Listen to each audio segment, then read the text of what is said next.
Monsieur le Président, Madame la Ministre, mes chers collègues, l'examen de la mission RCT s'ouvre cette année dans des circonstances très particulières. Particulières car le budget présenté cette année contraint largement les possibilités d'action des collectivités. Particulière car ces conditions d'examen seront perturbées par l'actualité politique, avec un gouvernement qui ne le sera peut-être plus avant la fin de nos travaux. Depuis quelques heures, j'entends beaucoup le terme de responsabilité. Les collectivités ont toujours su assumer leurs responsabilités et méritent d'être considérées comme de véritables partenaires pour porter les politiques publiques et non comme de simples variables d'ajustement budgétaire. Certes, les comptes publics appellent un redressement, mais entre gel de la DGF, plafonnement de la TVA, augmentation des cotisations CNRACL, déjà très contestable, fallait-il ajouter un prélèvement? Je ne le crois pas. Et si je tiens à saluer le travail mené par mon collègue Stéphane Sautarel, qui tente à rendre ce dispositif moins inacceptable, je ne peux pour autant y souscrire. Nous aurons donc cette année des voix dissonantes pour vous présenter cette mission. Comme vous le savez, les crédits de la mission Relations avec les collectivités territoriales ne représentent qu'une petite partie des transferts financiers de l'État aux collectivités. Ils s'élèvent à 4 milliards d'euros dans le projet de loi de finances pour 2025, quand les transferts de l'État sont estimés à près de 104 milliards d'euros et même 151 milliards d'euros au sens large, si l'on inclut les fractions compensatrices de TVA accordées en contrepartie des réformes fiscales. Les crédits du programme 119, qui portent les dotations de soutien à l'investissement local, ainsi que les dotations de décentralisation, ont été maintenus en autorisation d'engagement à leur niveau de 2024 et enregistrent une légère hausse en crédits de paiement.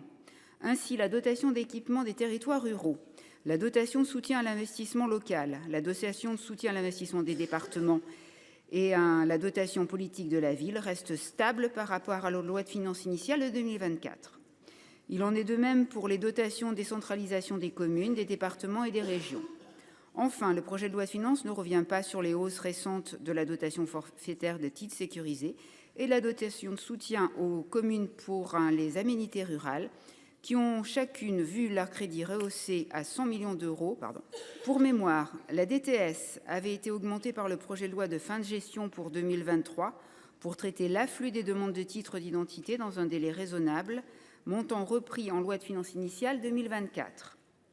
Quant à la dotation aménité rurale, l'ancienne dotation de biodiversité, elle est passée de 41,6 millions à 100 millions d'euros en loi de finances pour 2024. Sur ce point, nous souhaitons saluer avec Stéphane une réforme qui s'inscrit dans le sens des conclusions du rapport d'information de la Commission des finances sur le verdissement des concours financiers de l'État aux collectivités territoriales. La dotation aménité rurale offre désormais une reconnaissance de l'importance du travail réalisé par les communes rurales dans les zones classées. Elle gagnerait sans doute à être étoffée. La Commission a voté en première partie un amendement pour en porter le niveau à 110 millions d'euros.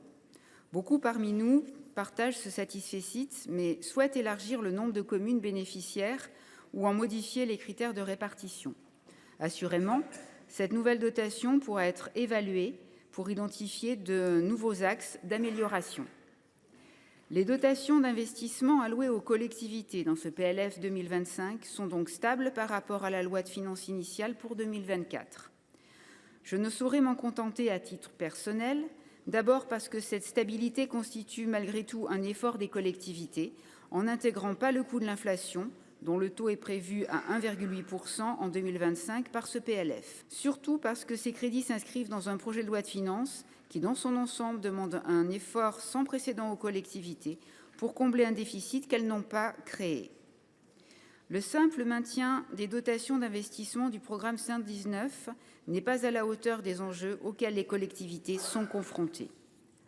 En effet, les collectivités devront faire face dans les prochaines années à des investissements colossaux, d'une part sur leurs bâtiments pour répondre aux enjeux du réchauffement climatique et de la transition écologique, et d'autre part sur les transports pour répondre aux nécessités de nouvelles mobilités.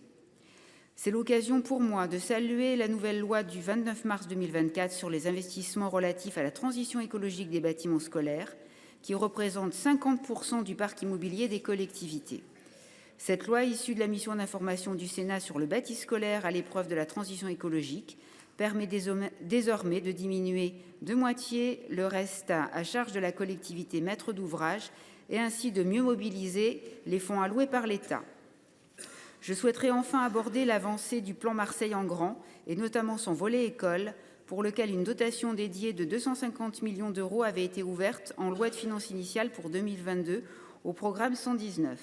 Dans le cadre de notre mission d'information réalisée cette année sur le sujet, nous avions émis des doutes sur la capacité de la Société publique des écoles marseillaises, société créée dans le cadre du plan, à engager les consultations, lancer les travaux et livrer les équipements dans un délai prévu entre 2025 et 2031. La lente montée en charge se confirme puisqu'avec 56,8 millions d'euros inscrits en crédit de paiement du PLF 2025, l'ensemble des paiements effectués depuis 2022 se portera à 125 millions, soit moins de la moitié de l'enveloppe de 250 millions d'euros que j'ai mentionnée. Les raisons ayant poussé au lancement de ce plan restent néanmoins plus que jamais d'actualité et j'appelle les élus à faire le nécessaire pour qu'il puisse être amené à son terme. Enfin, les crédits du programme 122, qui concernent essentiellement les aides destinées à soutenir les collectivités faisant face à des situations exceptionnelles, enregistrent simultanément une forte baisse. Cette évolution résulte essentiellement de l'extinction des autorisations d'engagement pour le fonds de soutien exceptionnel pour l'engagement des collectivités touchées par la tempête, qui a, contrairement aux années précédentes, et comme je l'ai exprimé en préambule, nous sommes en désaccord sur la question d'adoption des crédits de cette mission. Monsieur le Président, Madame la Ministre, Madame, Monsieur les rapporteurs, chers collègues, au moment où je vous parle, il y a encore, peut-être, pour quelques heures, un gouvernement qui porte un budget jugé injuste par les Françaises et Français. Ce gouvernement n'a pas su écouter nos propositions responsables. En voici quelques-unes. La suppression du fonds de réserve prévu à l'article 64 de ce texte, ou encore le renforcement de l'autonomie, ou encore le maintien des moyens alloués aux collectivités, portés depuis bien longtemps par notre groupe. Permettez-moi d'exprimer une certaine perplexité face à ce budget dédié aux collectivités territoriales.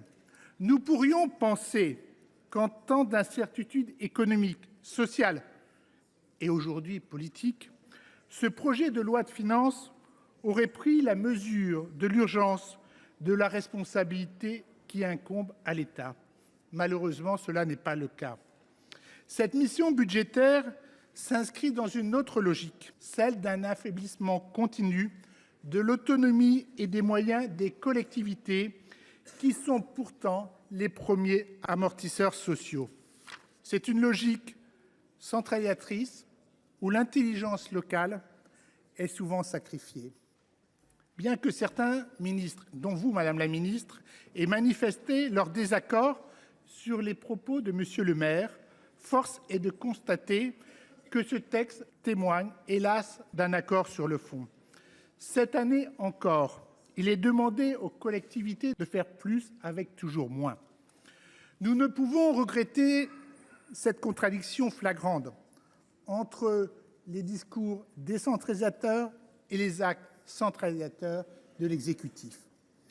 Pour rappel, les crédits de cette mission représentent seulement 8% des concours financiers de l'État aux collectivités et 4% du total des transferts financiers. Elle n'intègre donc qu'une faible partie des crédits pour les collectivités locales. Concernant le programme 119, consacré aux concours financiers aux collectivités et à leurs groupements, nous pourrions nous réjouir de quelques mesures. Le maintien des dotations de soutien à l'investissement local, qu'il s'agisse de la DSIL, de la DETR, de la DPV, qui nous semble plus que juste au regard du niveau de mise à contribution des collectivités pour le reste du PLF. Ou encore le maintien de la dotation des aménités rurales qui est passé de 41,6 millions à 100 millions pour cette année en loi de finances. Cependant, à y regarder de plus près, cette stabilité est conditionnée par un verdissement croissant des dotations, que nul ici ne conteste et pas notre groupe. Le gouvernement a décidé de flécher jusqu'à 35% certains crédits vers des projets liés à la transition environnementale.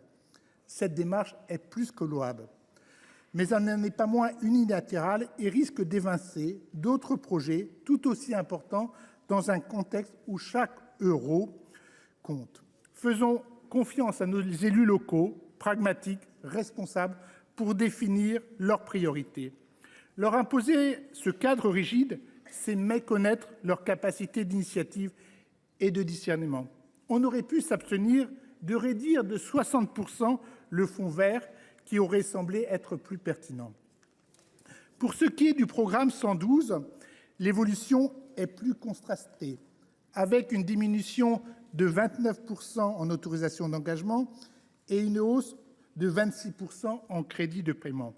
Loin des besoins structurels de nos territoires, ils illustrent l'incapacité à anticiper. La dotation de solidarité climatique est figée, alors que malheureusement, les catastrophes se multiplient. Que ce soit en Ardèche ou dans la Loire, les collectivités locales touchées doivent supporter des restes à charge insoutenables pour réparer des infrastructures essentielles. Aussi, en tant qu'élu régional, je ne peux qu'attester le rôle primordial que jouent les régions dans l'aménagement du territoire, la formation professionnelle, le développement économique, lesquels voient leur budget continuellement pressurisé. Depuis la loi de finances initiale de 2024, les dotations des régions ont diminué de 467 millions, soit près d'un tiers de leur montant. Comment continuer à parler de décentration lorsque les régions ne peuvent plus remplir leur mission ? Quant aux départements, ils subissent aujourd'hui un effet ciseau préoccupant. Leurs recettes stagnent, voire régressent, tandis que leurs dépenses sociales explosent. En 2023, plus d'un tiers des départements ont vu leur épargne brute chuter fortement, réduisant leur capacité d'investissement. Nous ne pouvons ignorer cette réalité financière. Les départements ne doivent pas être considérés comme des puits sans fond. Enfin, venons-en désormais aux articles rattachés. L'article 64, portant création du fameux fonds de réserve, illustre parfaitement les écueils de cette mission. Ce mécanisme, qui prévoit de prélever jusqu'à 3 milliards d'euros sur les recettes fiscales des grandes collectivités, repose sur des bases arbitraires et non justes. Non seulement il ne tient pas compte des situations financières spécifiques, mais il s'appuie sur des données passées, alors que les budgets ont été votés sans anticiper ce prélèvement.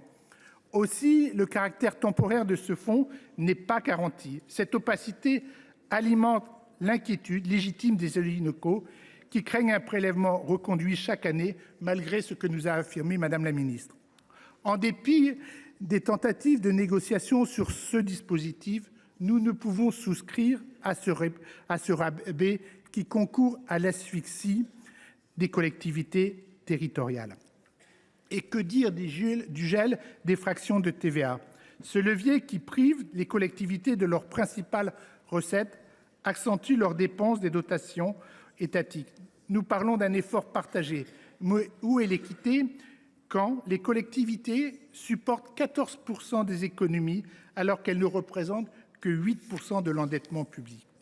Le groupe auquel j'appartiens se réjouit bien évidemment de l'adoption de l'amendement visant à supprimer le fonds de compensation de la TVA injustement décidé par le gouvernement. Enfin, le gel de la dotation générale de fonctionnement à son niveau antérieur masque ainsi la détérioration.